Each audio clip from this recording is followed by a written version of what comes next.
Hello everyone, thank you for watching my very special first movie review, and today we'll be discussing The Hateful Eight.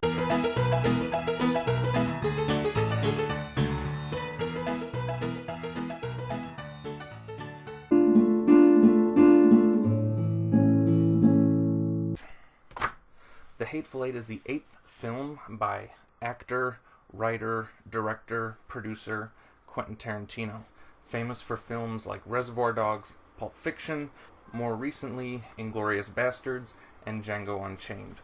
In this film, we have some returning cast members that he's worked with before: Samuel L. Jackson, Michael Madsen, Tim Roth. From Django Unchained, we have Walton Goggins, Bruce Dern, and from Death Proof, we have Kurt Russell and stunt woman Zoe Bell. Hateful Eight takes place in the snowy mountains of Wyoming during a blizzard. This film begins with Samuel L. Jackson running into Kurt Russell's character. Both of them are bounty hunters. Find out that both of them are actually acquainted with one another.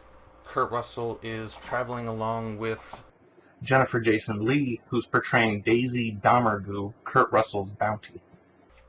They also pick up Walton Goggins, who's playing the role of Chris Mannix, an ex-Confederate soldier who claims, at least, that he is going to be the new sheriff of the town of Red Rock, where Kurt Russell is transporting Jennifer Jason Leigh, Daisy Domergue, to be hung. To escape a torrential blizzard, the four of them take shelter in Minnie's haberdashery, where we meet the rest of the Hateful Eight, some of which are travelers as well on their way to Red Rock for various reasons, one of which is an ex-Confederate general, Sandy Smithers, who is there to bury his son.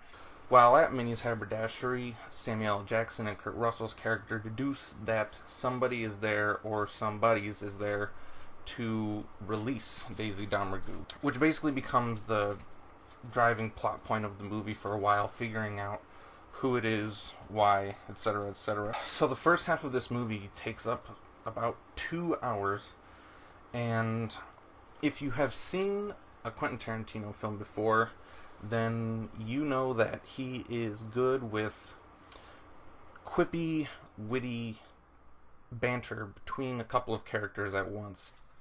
And if you haven't seen any of his films, you're going to find out that he's good with quippy, witty banter, because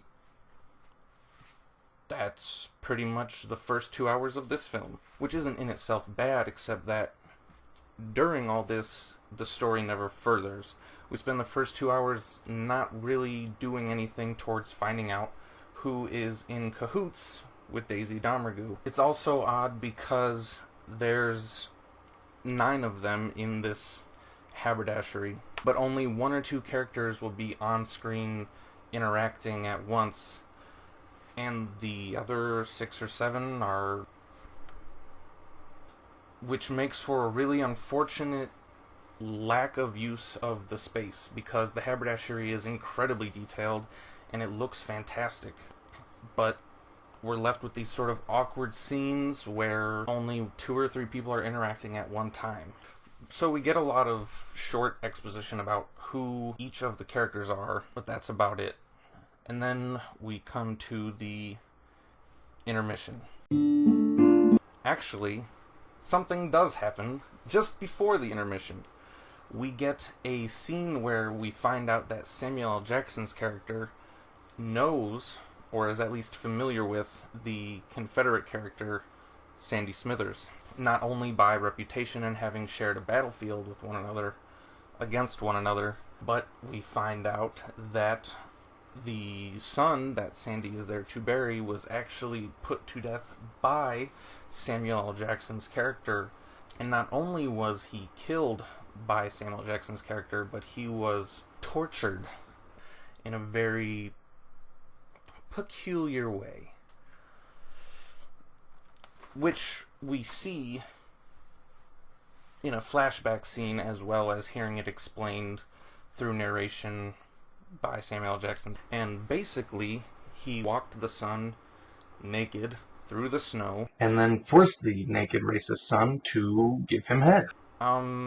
This scene doesn't fit. It's a complete far cry away from where the movie was the entire first 2 hours of the film. It's like, here we are in Hateful Eight, and here's a scene that fits more in a movie like Pulp Fiction. And though it is wildly entertaining, it's also sort of confusing. It all sort of played out as a scene that was built just to give Samuel L. Jackson a chance to say, "My big black Johnson."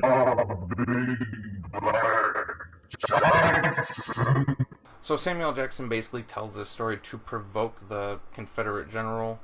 There's a shootout, and then intermission.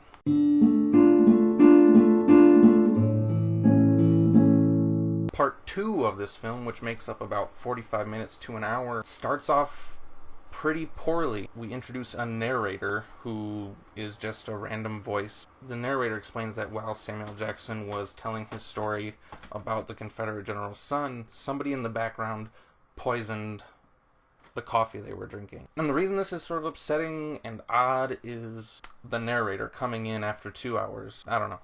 And secondly, this is the sort of action that could have been shown in the background through a sort of like panning shot, and if you missed it, you missed it, and if you saw it, then you get to be the one in the theater going, "I saw that." Again, it's just more sort of odd, unnecessary scenes throwing off what little flow the film had for the first 2 hours. But now everything sort of has to wrap up within this 45 minutes that we have left of the film. People start getting shot. We start to finally try and figure out who is in cahoots with Daisy Domergue. Then we get yet another flashback scene. We get this scene that takes place early in the morning where we see characters who were coach drivers and worked at Minnie's Haberdashery that we don't care about and we don't hear about for the rest of the film. So they're really just useless faces. In this scene, we find out that just about everyone except for Samuel L. Jackson, Kurt Russell, and Walton Goggins are in on trying to release Daisy. And the leader of this group is Channing Tatum. Channing Tatum is apparently the leader of some gang, and Daisy is his sister. And though his performance is short, it is memorable in that he uses sloppy French, and he's unable to hold his accent. We get more exposition about the characters, who they are and why they're there. And then, slowly but surely, everyone dies. In many ways, I really like this film. It had some fantastic shots. I love Kurt Russell. Almost everyone does a fantastic job. Especially Jennifer Jason Leigh as Daisy Domergue. She gets blood thrown up on her. She gets tossed and smacked around. She does an incredible job, which I hope doesn't sort of slip under the radar. It has a really interesting film score where we get part of even a White Stripes song in there, but it feels like it belongs. The scenery is beautiful. The detail in Minnie's Haberdashery is incredible. And I just generally love westerns. Quentin Tarantino's love and appreciation for cinema and movies in general shows in this film. But there's almost too much. It honestly leaves me feeling a 6 or 7 out of 10 on this one. If I'm being completely honest. Like I said, there's a lot of confusing scenes. Nothing happens really for about 2 hours. And again, that's not... There's no shootouts or action for 2 hours. It's that they don't progress the story for about 2 hours, and then there's just a confusing rape scene. There it is. Hateful Eight. 7 out of 10. So yeah.